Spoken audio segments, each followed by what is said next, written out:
Of all your recordings, what is your own personal favorite?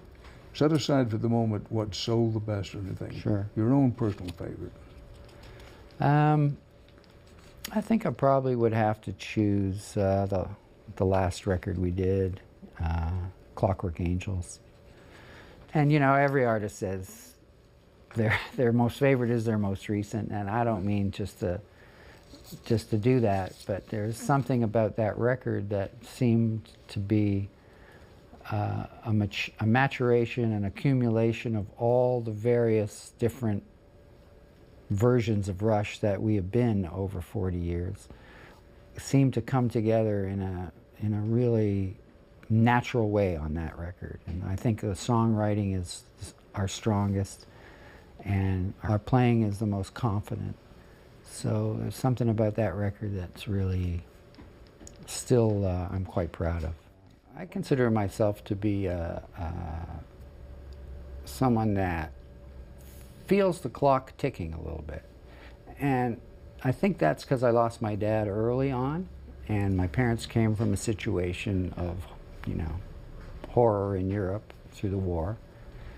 And so I've always had this appreciation for getting the most out of the day, getting the most out of the minute. So I have a lot of interests, and I try to follow those interests, and I try to embrace the world. We've talked a little bit earlier about travel and how travel with work is something you just get used to doing, but I can't stop traveling. I'm an inveterate traveler, and since I've been on this sort of extended hiatus, let's call it, my wife and I have been traveling non-stop and going to places in the world, because she loves to travel too, and I've done all the more fun traveling with the band. And so now I'm trying to catch up with her. So I'm a person that really appreciates the amazing things that are out there to be discovered. I like bird watching, for example. I love art, as you can see looking around my home. I love vintage furniture. I love vintage instruments. So I have a lot of passions, and a lot of things catch my interest, and I have a very short attention span as a result of that. But I'm also a family guy and a friend guy, and I make all the time I can for my pals, and I treasure my friendships. They really mean a lot to me.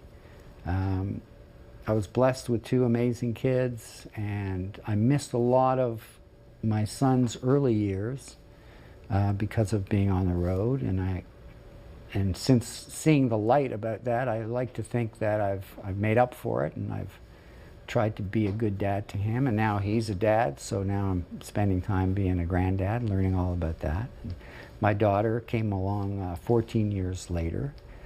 Same wife, but my wife said to me, well, if you're going to be on the road as much as you were with my son, then I'm not having a kid till you slow down. So that was a good motivation for me to slow down and to tour less. Much to the chagrin of our fans. A lot of times fans ask me, how come we didn't play this country? How come you didn't play that country?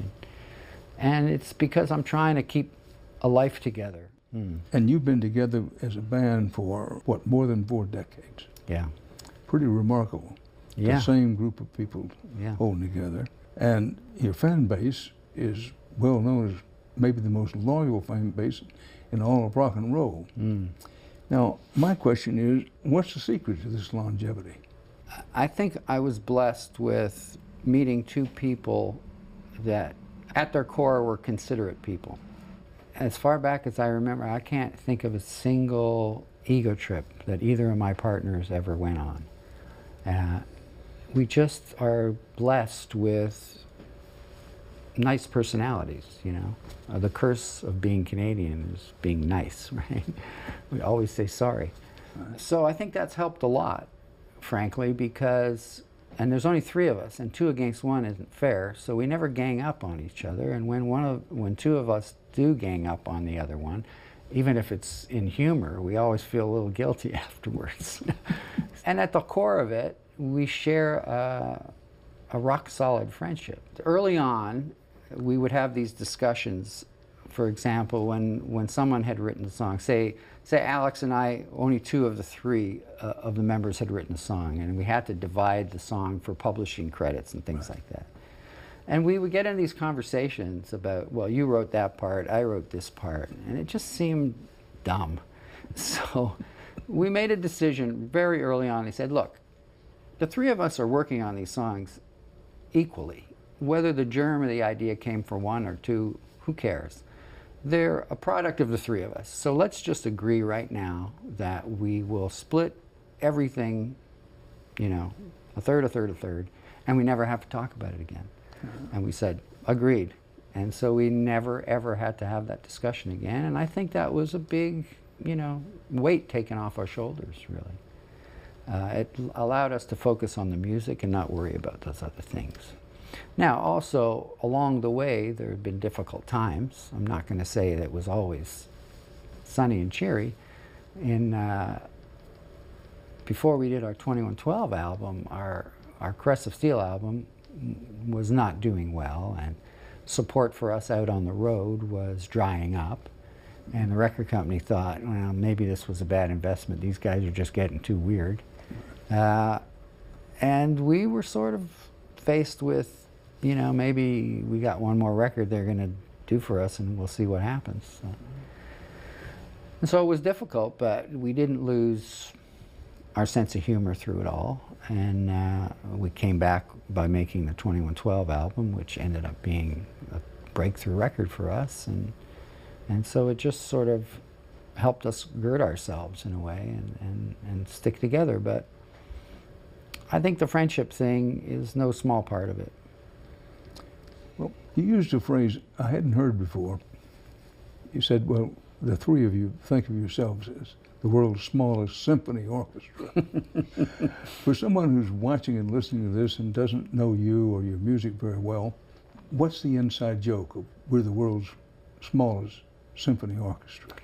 Well, okay, so to the uninitiated, we began life as a three-piece rock band, you know, playing quite loudly.